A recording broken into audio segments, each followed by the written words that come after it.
ஒரு ஹெல்த்தியான முடி வேணும்னா ஒரு சின்ன சின்ன டிப்ஸ் ஃபாலோ பண்ணிக்கலாமா வாங்க. ஃபஸ்ட் ஒன் வந்துட்டு சீப்பு வந்துட்டு ஒருத்தர் யூஸ் பண்ண சீப்பு இன்னொருத்தர் யூஸ் பண்ணாதீங்க எப்போவுமே. ஸோ ஒருத்தரோட ரூட் எப்படி இருக்குன்னு நமக்கு தெரியாது. ஸோ நம்ம முடி ரொம்ப சென்சிட்டிவாக இருந்தால் அது ரொம்ப டேமேஜ் கொடுத்துரும். அப்போ நம்ம சிக்கு எடுக்கிறப்ப நம்ம முடியல இந்த பெரிய பல் இருக்கிற சீப்பு யூஸ் பண்ணுங்கள், சின்ன பல் இருக்கிற சீப்பு யூஸ் பண்ணாதீங்க. பெரிய பல் இருக்கிற சீப்பு யூஸ் பண்ணுறதுனால ஏர் ஃபால் வந்துட்டு கம்மியாகும் எப்போவுமே.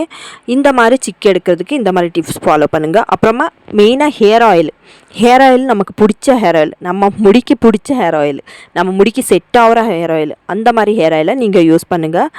தேர்ட் ஒன், நம்ம ஒரு செடி வாடாமல் இருக்கிறதுக்கு அதுக்கு தண்ணி ஊற்றுவோம், பின்ன வாட்டர் ஸ்ப்ரே எல்லாம் பண்ணுவோம் இல்லையா? அதே மாதிரி தான் நம்ம முடிக்கு இந்த ஏர் சீரம் வந்து ரொம்ப இம்பார்ட்டண்ட்.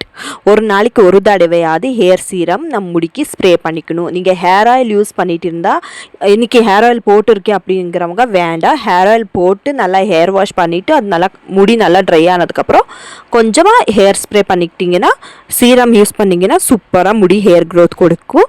பின்ன ஸ்ப்ளிட் ஹேர், நம்ம அடிப்பகுதியில் முடியோட அடிப்பகுதியில் ரொம்ப ஸ்ப்ளிட் ஹேர் வரும். அந்த மாதிரி இருக்கிறப்ப என்ன பண்ணணும்னா, அந்த முடியை மட்டும் நல்லா கொஞ்சம் கட் பண்ணிவிட்டு அப்புறமா அதுக்கு வந்து ஆயில் நல்லா அப்ளை பண்ணிவிட்டு வந்தீங்கன்னாலே போதும். ஆயில் பின்னே ஏர் ஸ்ப்ரே அப்ளை பண்ணிவிட்டு வந்தீங்களே போதும். நல்லா ஹேர் க்ரோத்து, நல்ல ஹெல்த்தியான ஹேர் க்ரோத் கிடைக்கும். அப்புறமா வந்துட்டு ஷாம்பு இம்பார்ட்டண்ட்டாக எப்படி யூஸ் பண்ணணுங்கிறத நான் வந்துட்டு என்னோடய சேனலில் அப்லோட் பண்ணியிருக்கேன். இந்த ஹேர் ஆயில், ஏர் சீரம், பின்ன ஷாம்பு பற்றி எல்லாமே என்னோடய சேனலில் அப்லோட் பண்ணியிருக்கேன்.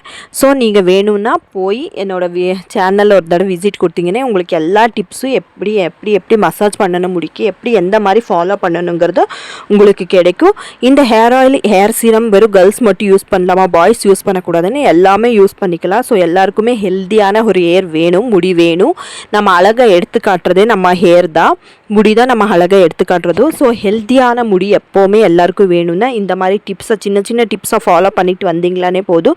மசாஜ் பண்ணுறதுலேருந்து எல்லாமே நான் எல்லா வீடியோவிலும் சொல்லியிருக்கேன். ஸோ இந்த மாதிரி நீங்கள் ஃபாலோ பண்ணிவிட்டு வந்தீங்களானே நல்லா ஹேர் க்ரோத், நல்லா முடியும் நல்லா கிடைக்கும். என்னோடய ஹேர் ஆயில் ஆகட்டும், என்னோடய ஹேர் சீரம் ஆகட்டும் பெஸ்ட்டு ரிசல்ட்டே இருக்கும். 200% ஹேர் க்ரோத் செம்மையாக இருக்குங்க.